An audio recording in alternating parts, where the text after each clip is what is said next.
Good day, everyone. I'm Arya with the Hurricane Watch team here with your tropical update as the tropics are heating up across both the eastern and the western Pacific basins. We are currently at a heightened risk level, meaning there are multiple systems that are active and some may pose a threat to land. Now let's get right into the latest update. First, we're going to start off in the East Pacific. Some of the websites are still showing this as a tropical storm. The latest update does actually have it as a hurricane there. Hurricane Iona at 75 miles an hour. Here is the latest satellite imagery of Hurricane Iona. We're going to go over the latest update from the National Hurricane Center on Hurricane Iona.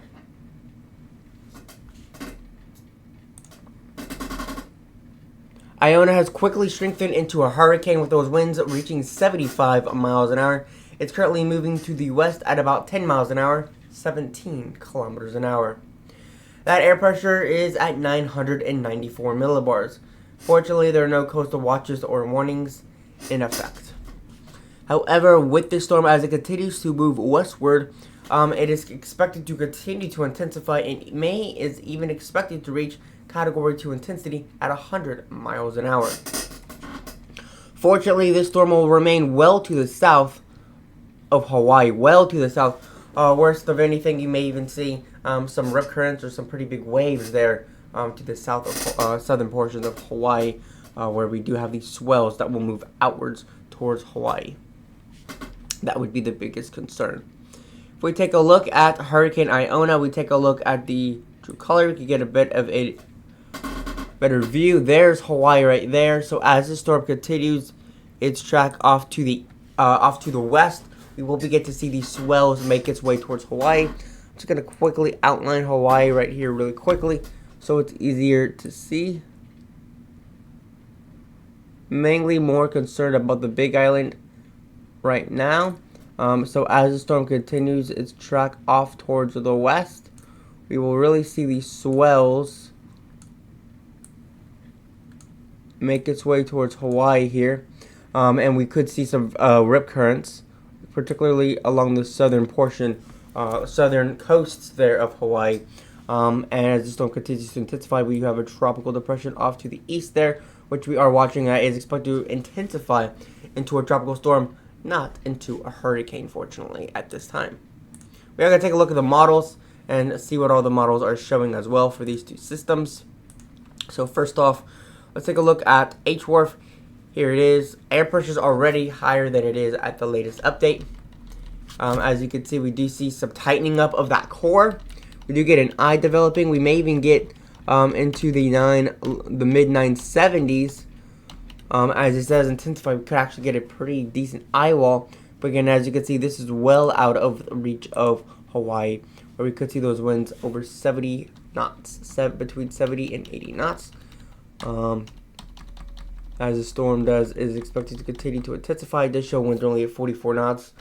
Actually, this is pretty far off, as it is 33 hours off, as we are now seeing it as winds are actually at 64 knots, 64, 65 knots, and hurricane intensity. Well, that air pressure is still pretty high. According to the National Hurricane Center, 994 millibars.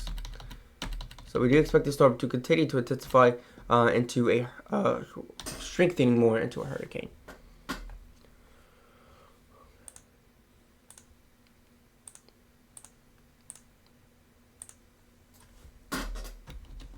"24 hours ago, showing here only a low-end tropical storm.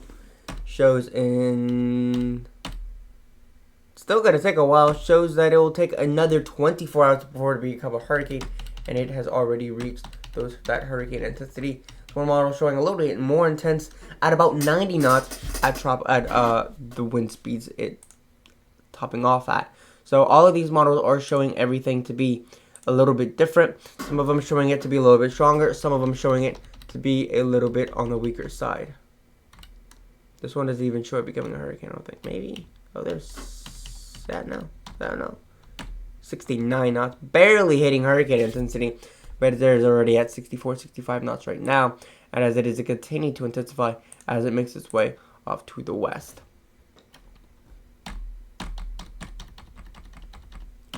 Showing right now only at 40 knots, 50, there's 60 knots. It doesn't really last very long and it quickly weakens back into tropical storm intensity. So the models really show that this storm is pretty much completely all over the place.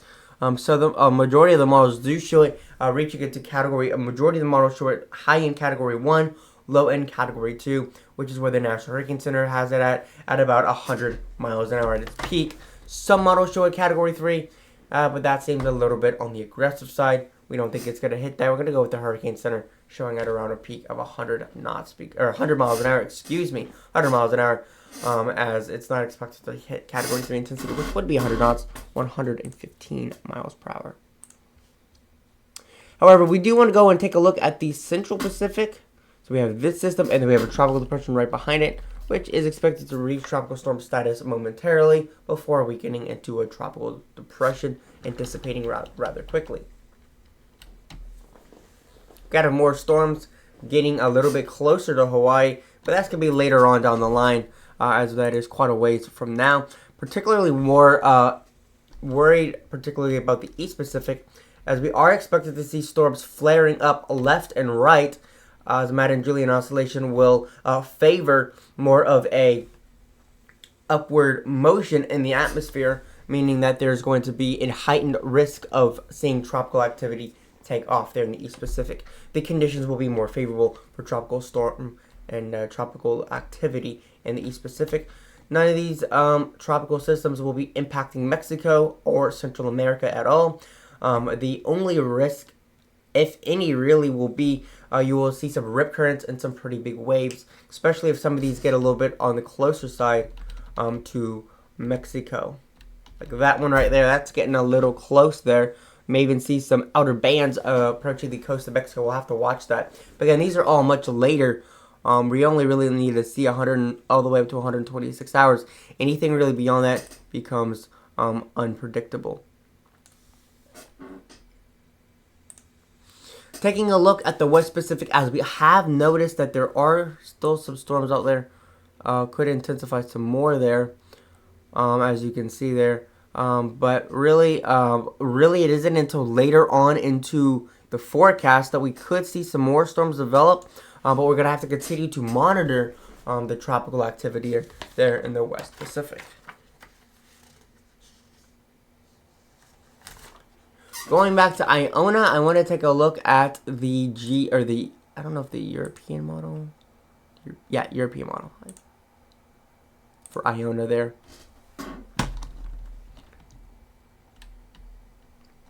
So again, it does intensify momentarily, and then it begins to weaken. I do think that a majority of all these models have it way too weak. Look at that, 38 knots. Let's see where it shows it right now. Shows it at 29 knots. It's a hurricane right now. That's pretty interesting. In 48 hours, barely a tropical storm. Yeah, I know, this is way off. This is just pathetic. 15 knots? Yeah, no. It's pretty terrible. So that's what we got with Iona. I don't think it has updated yet. Yeah, still showing it as a tropical storm. It is actually a hurricane. But we also have Tropical Depression 2, as that is making its way to the west. I do want to mention, there's going to be no impacts to Hawaii from this. The storm is not really going to get much stronger than it is now. We may see it increase to 40 to 50 miles an hour. Then we do later on from that as it moves into cooler waters, as well as more of a stable atmosphere. It will begin to weaken and dissipate rather quickly. Not going to be a very long lived storm. As you can see here, by early morning Tuesday, we see it as a tropical storm. And then by Wednesday afternoon, look at that, we see it already as a depression, and then it begins to fall apart and dissipate there later into the next several days, Thursday into Friday. Remains a depression, probably dissipates not too long after that. Looking at the remnants, looking here at Crosa, still there at tropical storm intensity, making its way not very close to Japan. However, we do think that's going to, the only impacts to Japan really expected are going to be those rip currents and some pretty big waves to Japan. And the jet stream is going to make its way upward and then over the next couple of days. It's going to kind of linger out here, and then the jet stream is going to take it out and pull it away. And then we have it over 200 hours out. It will be well away from Japan and off the coasts of the islands of Russia.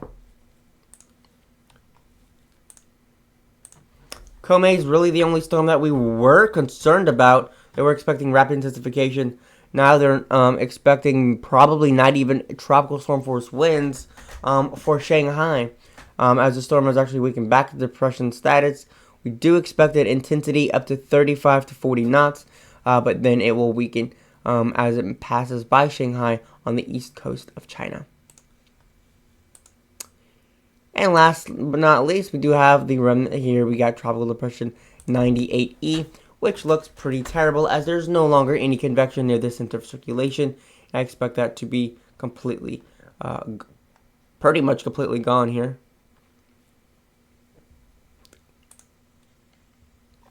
So you can see that convection is completely sheared away. Actually, we do have high visible resolution here. I don't think I can do any of these because it's not an option. So we'll just do this right here. And see it right towards the end as the sun starts coming up. Right there. You can kind of see where that circulation is at there. Right here. But all this convection is being sheared off. You can actually see some of the winds blowing the convection even here away. But all the wind shear is blowing that convection away from the center circulation, leaving the center exposed, not allowing for that storm to further intensify.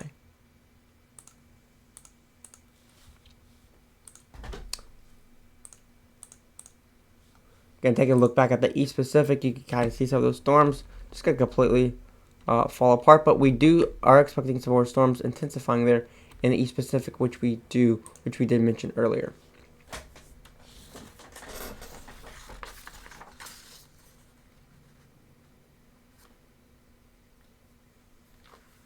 So really, I've really mentioned all these storms and their impacts to the we've talked about Tropical Storm Iona, Tropical Depression 2, which again those are both in the Central Pacific, south and east of Hawaii at this time. Kurosa, which is just sort of lingering out here off the coast of Japan, and it will make it just sort of lingering out here, moving very slowly. But once that jet stream picks it up, it's going to move much quicker. Talking a little bit about Komei. Again, Komei not going to bring a lot of impacts, a lot of serious impacts to China, but the biggest threats there are going to be that heavy rain and perhaps some gusty wind from time to time. The AMS 98E is pretty much dead and gone. So that really sums up everything that we have talked about today. I'm probably going to leave this off here. I don't think we'll even be able to see the light. I know it's like the middle of the night still for Hawaii. For Komei and all those other systems, completely not super powerful. The strongest storm right now is going to be the storm Iona here in the Central Pacific. We're going to leave this off here. That has been it for today, guys. Thank you all for watching. This has been Ario with the Hurricane Watch team, your latest tropical weather update. Stay safe and stay weather aware, and we will see you in the next update. Peace out.